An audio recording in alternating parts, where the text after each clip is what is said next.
Everyone, welcome to our next video, our next help video on the visual roll reader. And in this video, we're going to talk about the suggested ways to set the note on and note off levels, and also the note hole height when generating your MIDI file. And the number one most important thing to have is a very high quality, crisp video of the tracker bar. So I'm going to open up a video file that we've used in other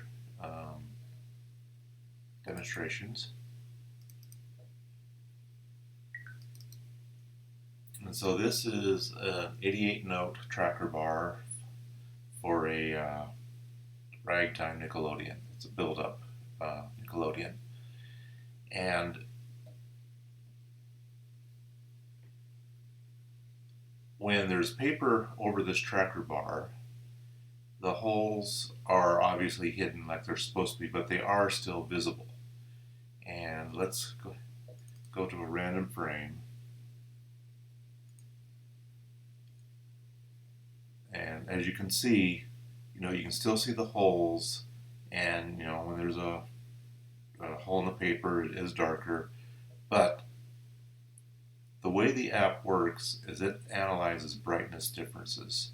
And while this will work, and we will show settings for an example like this, what we recommend doing is putting some masking tape, or painter's tape actually, over the entire tracker bar, and then some black electrical tape on top of the painter's tape over the area where the holes are. And what that will do is that will give you a very nice, a much crisper picture when the paper is running over the holes versus when it's looking for black and white or dark hole, hole or no hole. And let's give you an example of what it looks like when we've done that. This particular video has both cases, so let's go to 5500 frame. And as you can see, obviously you can't see any of the holes, but it's very easy to see the perforations in the paper. Let's compare this to not having the painter's tape and electrical tape.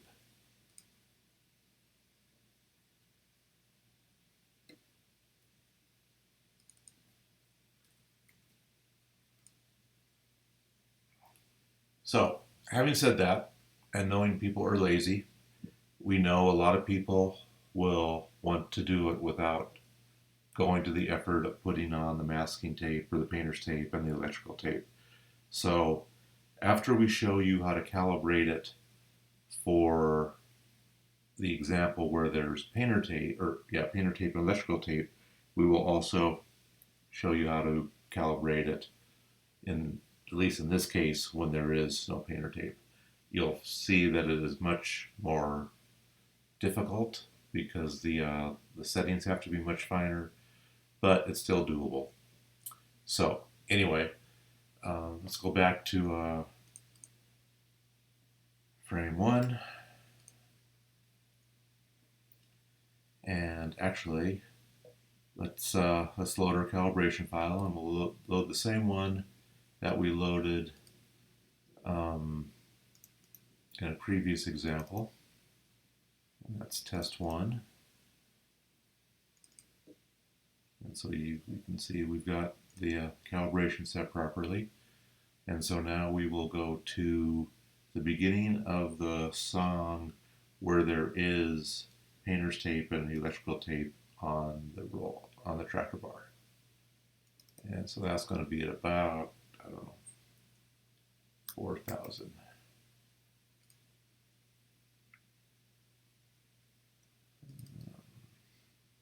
100. Okay, so let's go ahead and start playing. So what you want to do is you want to find a portion of the song where there's a lot of extended notes, a lot of perforated holes running in at the same time. And so here we go. We've got 4 notes being played, and what we want to do now is we want to show our capture area. So we'll click on Show Capture Area. And that is between these 2 black lines. This is the area that the app is going to analyze, going from left to right in the 88 boxes that were calibrated for the holes. So we want to advance 1 frame at a time and make sure that there's always a portion of the hole between the 2 lines on these perforated notes. And we can see there is. To make the job a little easier for the app, I would advise increasing the separation, increasing the height of the notes. The note calibration set it to 11. Actually, let's add about 50%. Let's set that to about 16. Okay, so this way we always have a nice, good portion of the note. So starting in app version 3.5, you can get the app version by over here. So 3.5 or later, you will see a new button called Calculate Note Level Help. And if you press that, it will analyze all 88 notes, or however many notes are on your tracker bar, and it will tell you the brightest area found and the darkest area found. And that will be useful for setting these levels. So let's go ahead and click that. And over in the information area, the darkest level was 43 and the brightest area was 60. So this area is probably around 60, and one of these notes is a 43. So the darker the hole, the darker the area, the lower the number will be. So if we set our note on level at about, let's say, 46. So anything darker than a 46 will be read as a note. And if we set our note off level at, let's say, 50, when a note on has been detected, it will stay on until the brightness gets up to a level 50. So let's go ahead and show our calibration lines. And the teal indicates that a note has been detected. So as you can see over here on this first note, it doesn't detect it, doesn't see it. Well, that's probably because our tracking is off a little bit. And so let's actually move the tracker a little bit to the left. And it still doesn't see it. Let's remove the red area. So the note on level is a little, let's make it a little less sensitive. Let's go up to a 48. There, now it found it. And let's just set the note level to about a 52. So now let's go ahead and start playing, and we'll be able to monitor what notes the app is detecting as, what areas the app is detecting as notes on and notes off.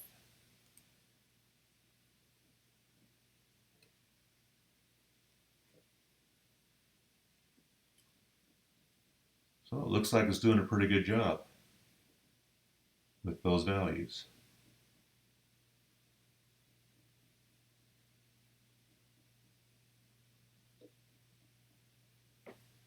And I'm also going to turn on continuous fine tuning.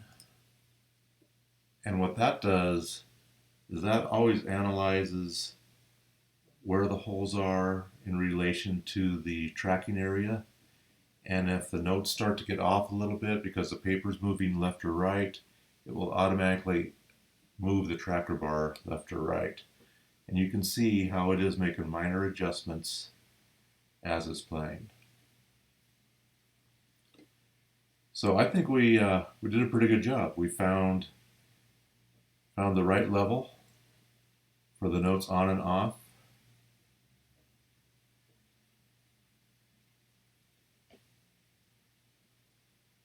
And you can always slow it down if you want to look at it a little slower. Go faster, and then we can say play as fast as possible.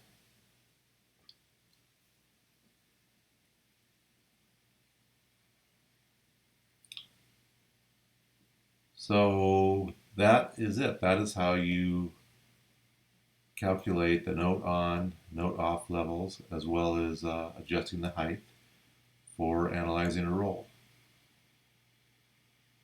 And I think we nailed it.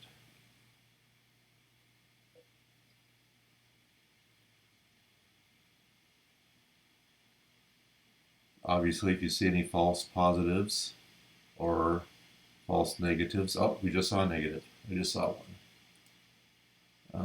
So we're at frame 5327. I'm going to go back to 5200 until it's resumed, and I think I saw a fake positive over here.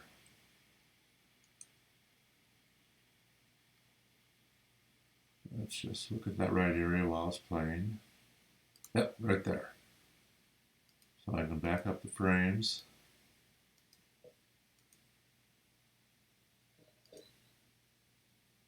So the note on level is 48. Let's set that to 47, make it a little bit more sensitive. And that was enough to turn it off. So now we can resume the play.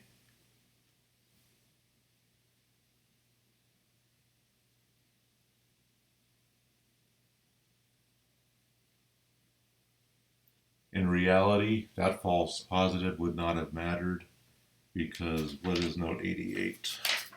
Note 88, oh, that's a crash symbol. So that actually would have been significant because there is a crash symbol on this Nickelodeon.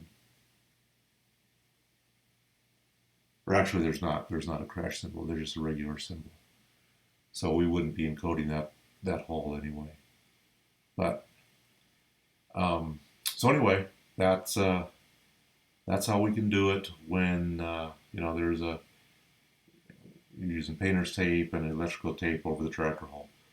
So now let's go to the example where no tape is being used.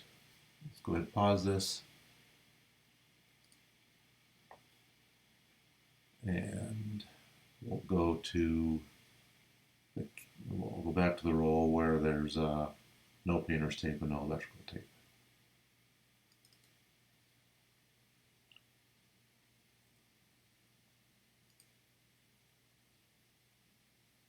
And we went back to the beginning of the roll. Let's actually save the calibration that we just did. I'm going to say test one with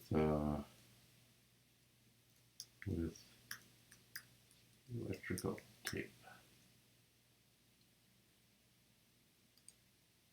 And so now that that previous calibration is saved, it saves the note hole widths and heights and levels and all that. So we can get back to that if we want to very easily. So I know that the roll starts soon. So I'm just going to say start playing. Okay, there's the roll with the paper. I'm going to turn off all these things for now. And let's find where we have 4 notes, the 4 long notes playing. That was pretty early in the roll. There we are. So again, let's clear the info area and let's ask for some help. Okay, so now the brightest area is 61 and the darkest area is 41. So let's set the note on level to be, let's say about 44. And let's say the brightest area, let's tone that down about 10% to be about 57, 58. Let's say 57. Let's show our capture area. So in a case like this, when you don't have a whole lot of difference in the contrast, you should probably use a little higher note height, and I would recommend doubling the width. So let's go to 22. And since there are actual holes that we're seeing and not black tape, let's move the tracking area up a few pixels. So we're going to go tracker up. We want the holes to be pretty much in the center between the 2 black lines. Okay, now that we've done that, let's see how well we've done. Let's turn on the calibration lines. And it is not detecting any on notes at all because all the lines are blue. So let's make it a little less sensitive and let's go up to 47. Well, it detected that one, note number 7, but it didn't detect these other ones. So let's go up a little higher. Let's go up to 49. No, still not sensitive enough. Let's try 51. Okay, so now we've detected the 4 notes. So let's go ahead and start playing and see how that works.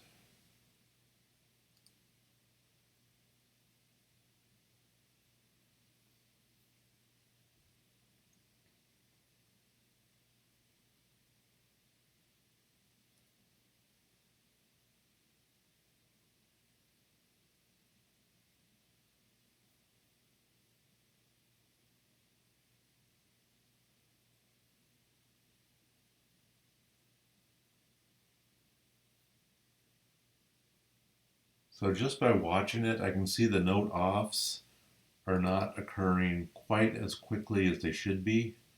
So let's decrease the note off level down to 56. So it doesn't need quite so much brightness for it to turn off. So obviously this is more of a, trial and error game. But once you've got it dialed in, then you're good to go. And you can save the calibration, so you can go back to this file at a future point in time, and you won't have to redo this.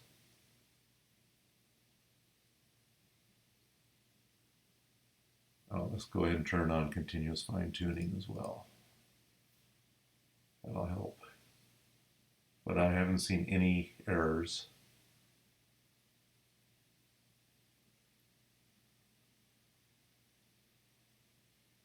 Okay, so I think that's it. That is, go ahead and pause it.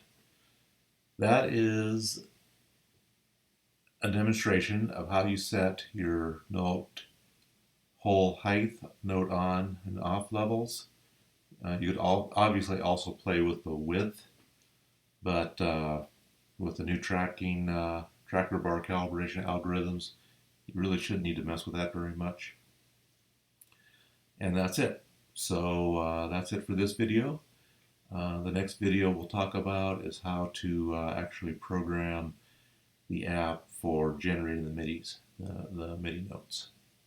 So I hope you found this informative. As always, if you have any questions, feel free to reach out to us, either comment directly on this video or contact us through our website, which is universalmidicontroller.com.